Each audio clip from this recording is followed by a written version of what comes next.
Hi everyone and welcome back. I'm actually going to do an episode on Entity Framework.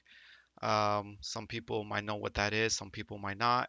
You might have found this tutorial by coincidence. Um, Basically, I am doing a lot of different tutorials. Some is hardware based, some is networking. Uh, Ideally, lately I've been focusing mostly on programming, mainly C Sharp. And I found that Entity Framework is something that a lot of people have heard of, but haven't really used. So I'm going to make a series of tutorials based on Entity Framework, how to set it up, how to use it, and why you should use it. So first step, let's fire up Visual Studios. I am using a old version of Visual Studios 2013. Haven't had the time to upgrade, but I will hopefully sooner than later. So just like any new project, we're going to create a new project. In this version of Visual Studios, you would say ASP.NET Web Applications. Name it whatever you'd like. So we're going to name it Entity Framework 1 or press OK. We are going to use, let's just set up with the web forms. Here you obviously have the web forms option, MVC, we're going to use web forms. We'll change the authentication to no authentication required. Press OK, OK. And this is basically just setting up the project itself. You're also going to need a database. I'll be using SQL Server. It's SQL Server Express. It's free. Download it. I'll put a link at the bottom, and you can do it from there. Once you get here, under the references, as you can see, there's no references to the entity framework, which is normal. We're going to right-click on references and go to Manage NuGet packages right here. It's going to retrieve some things for us. We'll give it a second. It's right here. It's going to give me the option install. I am looking online. Sometimes you might be under here looking for it and it might not be there. So a lot of times it's just go online. If you don't see it on the list, just type entity right there. Like that, it'll retrieve the ones that are entity based. We need entity framework. We'll click on install. View the license, read it, understand it. You never want to get yourself in trouble. Accept or decline. In my case, I'm obviously going to accept because I need to do this tutorial for you. Great, we got the check mark, it installed, we're good to go. I'm just going to close this down. It's just a view of the page. Uh, as you can see here, we now have these references to the entity framework. The next step, I'm actually going to open up my SQL here, um, and I'm just going to create a database, just a blank database. We're going to call it Entity Framework 1. Click OK. If you didn't catch how I did that, I right-clicked, new database, named it, and we have it here. If we expand this, as you can see, nothing under the tables. We're going to come here now, and we're going to add um, the entity portion. It's ado.net entity data model, so we need to add that. Sorry, where is it? Here. Add new item.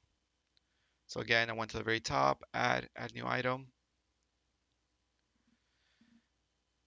and we're going to put here,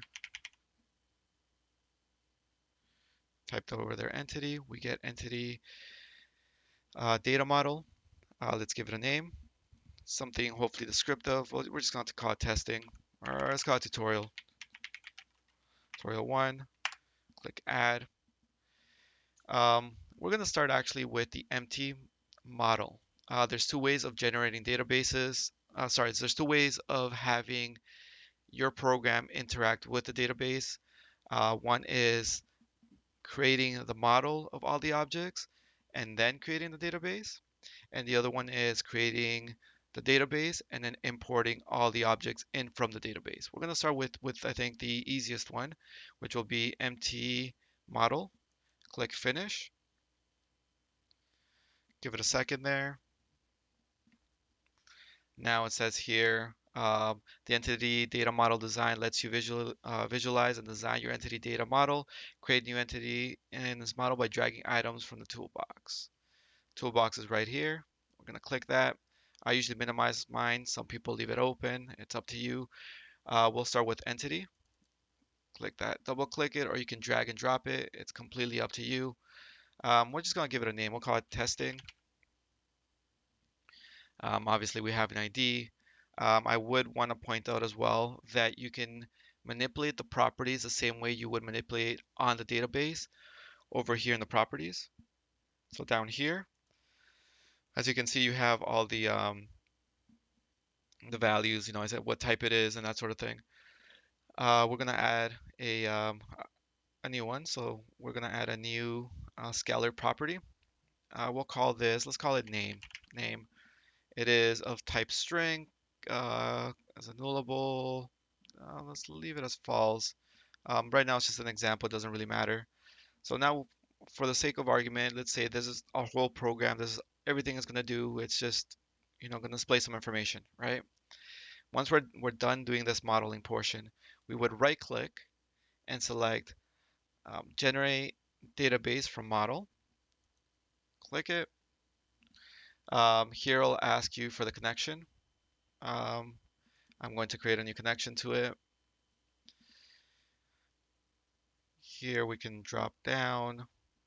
You can obviously change the type of database. I'm using SQL Server like I mentioned earlier, and I'm using this instance here. I'm going to use the SQL authentication. So you put in your username. I'm going to use the super admin. Put in my password. Oh, that wasn't my password. Put in my password. Um, and then down here you can click on it, and you'll get the list of all the databases currently at your disposal. And I'm not oh, right there's the entity. If you've made a mistake in the password, you'll know that because let's say I'll just remove something there. You'll get this error here. Let's fix it. Get the list again, entity framework. We can test a connection just to make ourselves happy. It's working, great. We click OK. Um, Basically read here. No exclude sensitive data from connection string. I will set this in my application code. So basically, you can do that in your web config. In this case, I'm gonna put yes. Um, Head over. So that would actually include in the it would include the SA and the password and that sort of stuff. Right here, it's basically generating a script, as you can see. Just a straight up script, nothing too complicated. You click finish. Up to this point, the database itself does not have any of those values, and I'll confirm that in a second. We'll go back here. I'll refresh here. Where's the refresh? We refreshed it. We go to tables. Still, that table doesn't exist. Minimize this. We're going to run it. Enter our password again. Connect. And it's successful. Great. So it worked. Now let's confirm that it worked. Let's go back here. Let's refresh tables.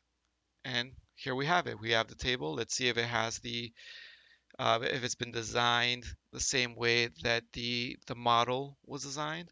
Click on design. We have an ID and we have a name, which is of a string type, which is navchar max. You obviously can change this around. You could have done that as well in the modeling portion. Okay, great. So that makes sense. Now that there's the inverse to that as well. And let's see if we can do that quickly. Let's delete this. Great, great. I'm just gonna save it. Da, da, da. We can right click as well and we can say update model from database. So we click on that. It will retrieve information. Please wait. This also brings overviews. It does bring store procedures, that sort of stuff. We can click it down. We select our table, finish, and here we have it. We brought it over from the bit database into our project. Um, we could also go into the database and say we're more comfortable at this level, and we say now we want first name and char. Doesn't really matter. I'll save it. So now we have this value here. We can right click again, update model from database. We go to refresh tables and we go finish.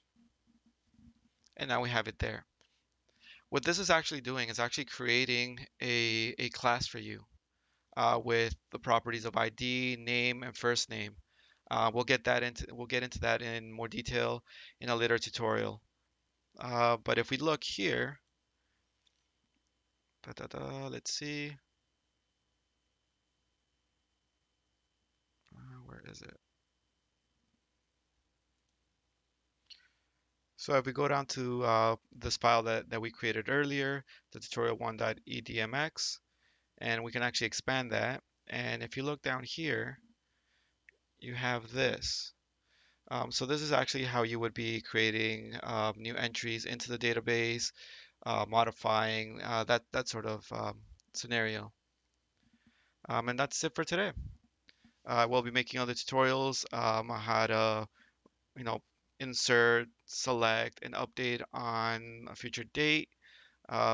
Please subscribe at the bottom. If you have any questions, please ask. I'm always happy to help.